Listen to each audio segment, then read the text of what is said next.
Hello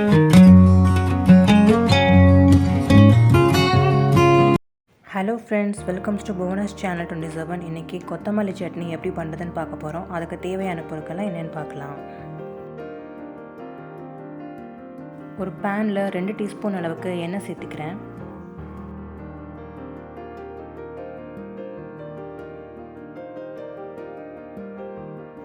எண்ணெய் சூடானதும் அதில் 3 மீடியம் சைஸ் பச்சை மிளகாயை நீளமாக கீறி சேர்த்துருக்கேன்.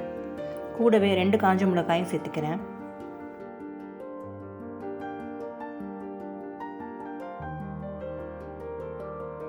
1 இன்ச் அளவுக்கு புளி சேர்த்துக்கிறேன். பொடியாக நறுக்கிய பூண்டு 1/2 டீஸ்பூன், பொடியாக நறுக்கிய இஞ்சி 1/2 டீஸ்பூன் சேர்த்துக்கிறேன்.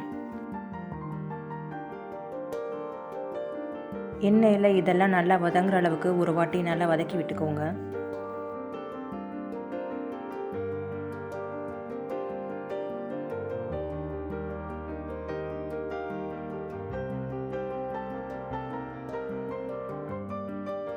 ஒரு பெரிய சைஸ் வெங்காயத்தை கட் பண்ணி வச்சுருக்கேன். இப்போ அதையும் இது கூட சேர்த்துக்கலாம்.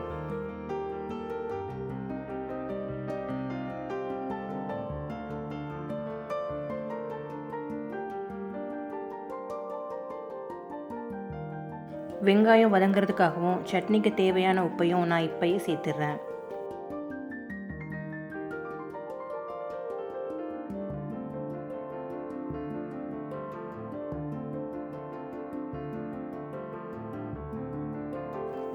ரெண்டு நிமிஷம் நல்லா வதக்கி விட்டதுக்கப்புறம் இப்போ நறுக்கி வச்சுருக்கிற தக்காளியை சேர்த்துக்கலாம்.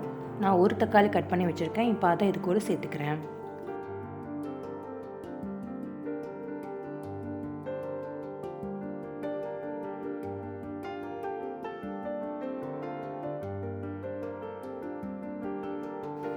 கொத்தமல்லியை நல்லா வாஷ் பண்ணிவிட்டு பொடியை கட் பண்ணி வச்சுருக்கேன். வெங்காயம் தக்காளி நல்லா வதங்கினதுக்கப்புறமா பொடியை நறுக்கிய கொத்தமல்லியை இப்போ இது கூட சேர்த்துடலாம்.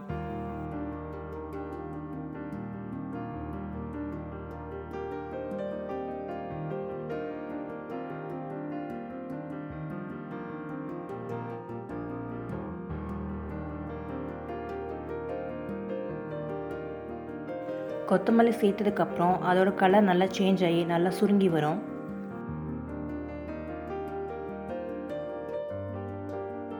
இப்போது நல்லா வதங்கிருச்சு. இப்போ அடுப்பு ஆஃப் பண்ணிவிட்டு இதை நல்லா ஆற வச்சிடலாம். ஆற வச்சதுக்கப்புறம் ஒரு மிக்ஸி ஜாரில் சேர்த்து இதை நம்ம அரைச்சிடலாம்.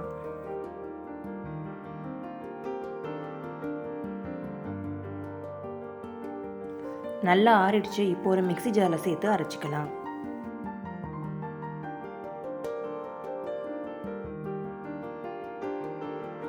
அரைச்ச சட்னியை இப்போ ஒரு சர்விங் பவுலுக்கு ட்ரான்ஸ்ஃபர் பண்ணிக்கிறேன்.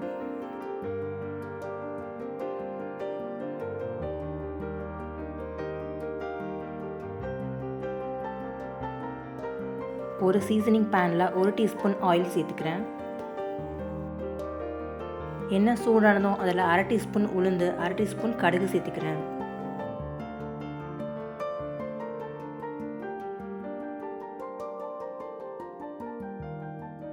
கடுகு நல்லா வெடிச்சதுக்கப்புறம் அது கூட கொஞ்சமாக கருவேப்பிலை சேர்த்துக்கிறேன். இப்போ நம்ம தாளிச்சதை சட்னியில் சேர்த்துடலாம். சுவையான கொத்தமல்லி சட்னி ரெடி ஆயிடுச்சு. நீங்களும் இதை ட்ரை பண்ணி பாருங்கள். மறக்காமல் நம்ம சேனலை சப்ஸ்கிரைப் பண்ணிக்கோங்க அண்ட் லைக் பண்ணுங்கள், ஷேர் பண்ணுங்கள். தேங்க்ஸ் ஃபார் வாட்சிங்.